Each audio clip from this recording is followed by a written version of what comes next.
What am I going to share today? All right, so let's see. Yesterday, I had talked about, on the third theme yesterday, we had talked about Tucker rulers, right? And Studio 180 rulers. And I gave it was a great deal of the day. It was 40% off rulers and half off of the patterns. No, it wasn't yesterday. That was Barb and Kyle. The day before yesterday was me. And let's see. So I talked about the Tucker trimmer ruler and Tucker trimmer 1, and I had a couple different people email me afterwards and say, I would have loved for you to have talked more about the Tucker trimmer and why you like it, because I've seen it, but I don't know how it works. And what I was introducing for theme number 3 was Tucker trimmer 2. Okay, Tucker trimmer 2. So what I thought I would do was today show you a little tutorial on how a Tucker trimmer works so that you are more aware of just how amazing this ruler is. And I love it. And like I said, I always like my go-to ruler all the time. Never doubt. I never doubt my love, my undying affection for Tucker trimmer 1. Now, Tucker trimmer 2 is not used as often. However, it's still very important because this one does is it will trim up to 11 different size units from 3/4 to 5 3/4. So if you have finished sizes that are landing not on the halves but on the fourths, then the Tucker trimmer 2 is something that you definitely want to have in your repertoire. All right, so let's see. No, Lynn, this was not the ruler I spoke about on Monday. Nope. Monday, I'll just show you real quick because I happen to have that handy. This was Monday's. I talked about the quick trim and circle ruler. That was what I showed on Monday night for Make It Monday. But today, what I'm referring to is Tucker trimmer 2. Okay. So what it does is basically the idea is that you are cutting your blocks a little bit larger and then you trim up, and by doing that you are going to have absolutely perfect, just perfect half square triangles. Okay, all right. Oh, Carol, try refreshing your browser. Okay, so, and Sue, I know how much you love the Tucker trimmers and their patterns. Go on for our deal of the day, Sue, because a couple days ago I put it on there and we still have a few left that we were just closing out on some of them. Okay. Jerry Nevin says, I say thank you, Jennifer Roycroft, every time I use a Tucker ruler. Amen to that. Jennifer and I, such good friends. Love that girl. And she actually taught a Tucker class for us at one time. So all the way from North Carolina. Okay, so how does this work? Well, let me tell you what the end result is, and then I'll tell you how to get there. So the end result is that we're making these little half square triangles. And these half square triangles actually end up finishing at, let's see, 3 1/4 inch. 3 1/4 inch.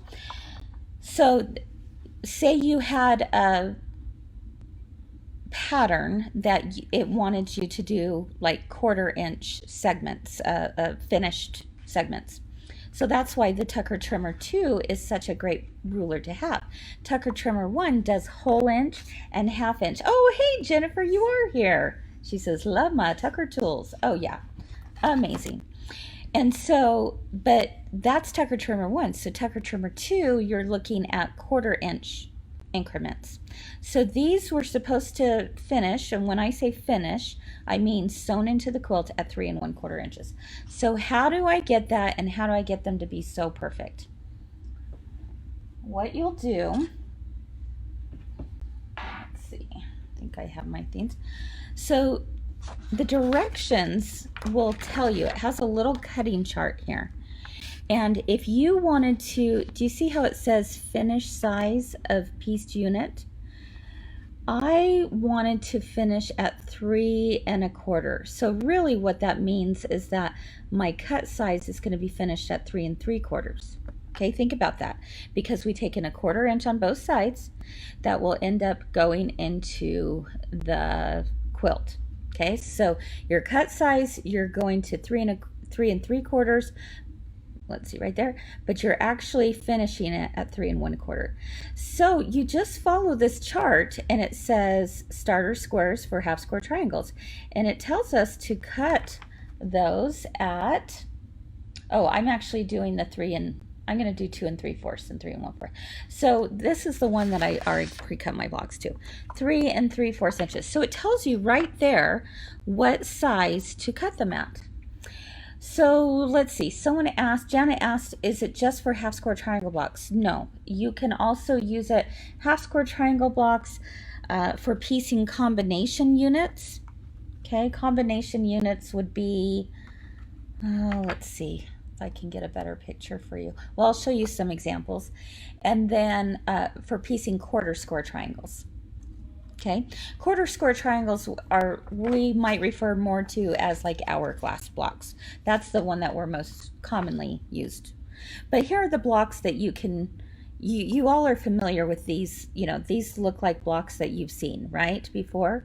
And so having a Tucker trimmer 1 or 2 are just fantastic go-to rulers. Like I said, I use my Tucker trimmers for everything. Okay, so let me explain a couple more things, and then I'll show you how this is done. I want to get a piece of paper here so you can see it. Okay, so the way this is set up is that you have what's called a common diagonal going down. That will be important here in just a few minutes. And then you see all the different sizes here. All right, so what we're going to do, let me bring you over to my little station here.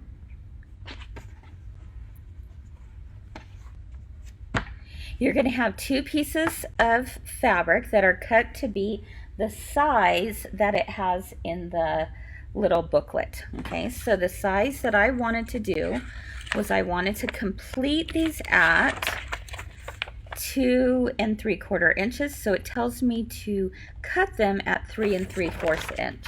So these have already been cut 3 3/4 inch. I'm going to put right sides together, so one on top of the other. And oh,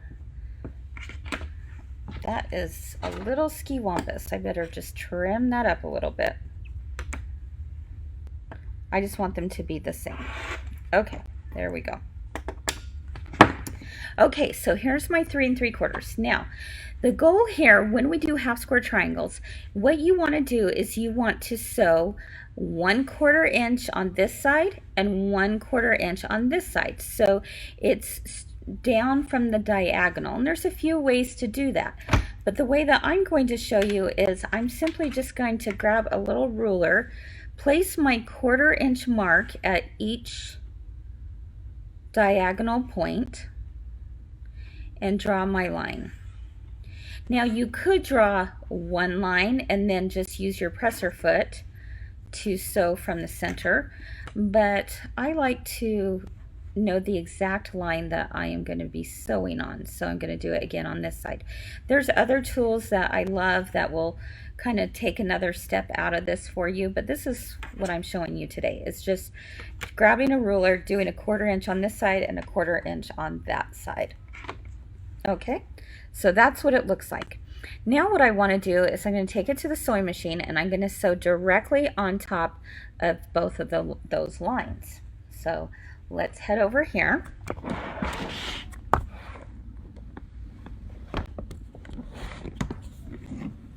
Okay, so today I am sewing on the Janome 9450. Alrighty.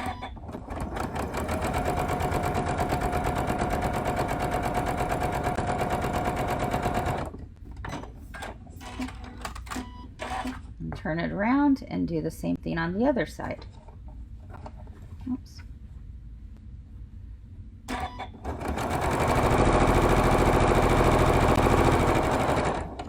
And cut my threads. Okay. So this is what it looks like. I've sewed down both of those lines. Alrighty. So now what I need to do is just cut between those two lines to separate them.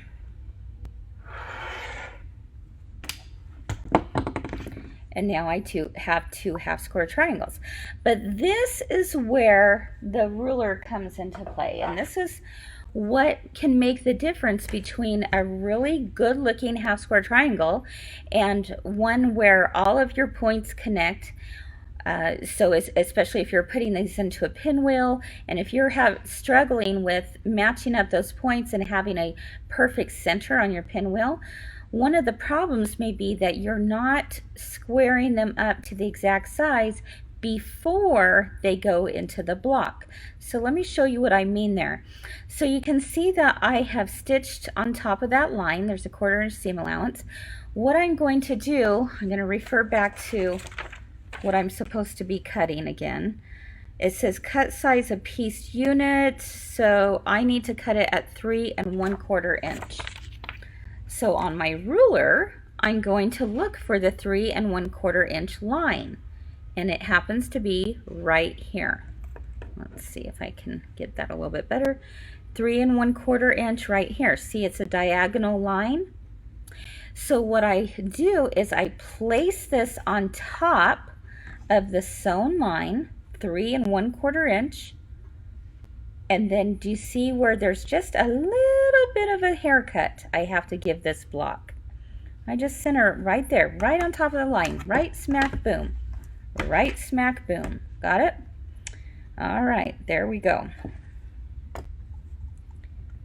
And I trim this way, and I trim this way. And there I've given it a little haircut. Very small, but so important. And now that gives me a perfect 3 1/4 inch square. Now, let me share another thing with you that some of you may have heard me talk about this before. In the directions, and all the directions are found in here, but what she has you do is she likes to have you actually open it up, and then you place it, that common diagonal, right down the center. So you could do that, and you trim this way, but then you got to turn it around, you rotate it 180 degrees, and you trim on the other two sides. So there's 1, 2, 3, 4 trims. I personally, this is just the school of Kris, I would prefer to just keep it folded in half, or excuse me, just, pressed in half like this. And my preference is to only do 2 cuts rather than 4. And so before I do half square triangles, I actually don't open them up. I keep it closed. I bring my ruler over. I put the 3 1/4 inch line directly on top of the sewn line. And then I just trim and trim. And it's trimming both sides at the same time. So again, it's totally a personal preference, however you feel comfortable doing it, but that's just how I do it. Okay, now one more thing. When you open this up, you see these little things that come out from the ends. For those of you who are brand new to quilting, we sometimes refer to them as dog ears. Okay, little dog ears. And so what you have to do is you usually take some scissors and you just, cut. What I like to do when I do a bunch of half square triangles is I call it my Superman cut, and I will cut this way and turn it around and cut it the other way like this. And I call it my Superman cut because it reminds me of what a Superman emblem looks like on his cape. You see what I'm saying here? The way that it's shaped. So I always say, give it a Superman cut, and I cut, and now when I open it up, Notice there are no dog ears hanging off. So I just do it all at the same time. So as just a quick little review for you, here's the other half square triangle that I cut.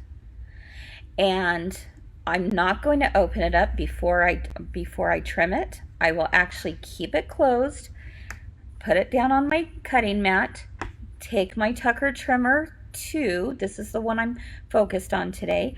I find the 3 1/4 inch mark. I place it right here on top of my sewn line, right there in the middle, and then I just do a quick trim. Cut this way and cut one more time.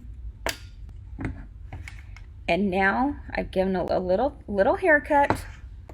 Let me give it my Superman cut.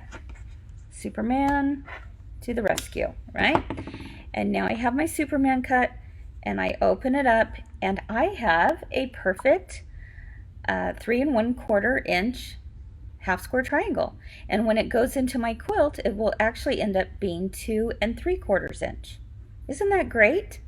So that's how easy it is to do half square triangles. It really is a lot of fun. For those of you who have not downloaded, I have this. I do have a free printable that I put online. You can find it under Deal of the Day, and it will tell you 4 different ways of how to cut half square triangles. And that is still there, so you are welcome to download that, have it in your files and everything. But this is how I love to square up my half square triangles.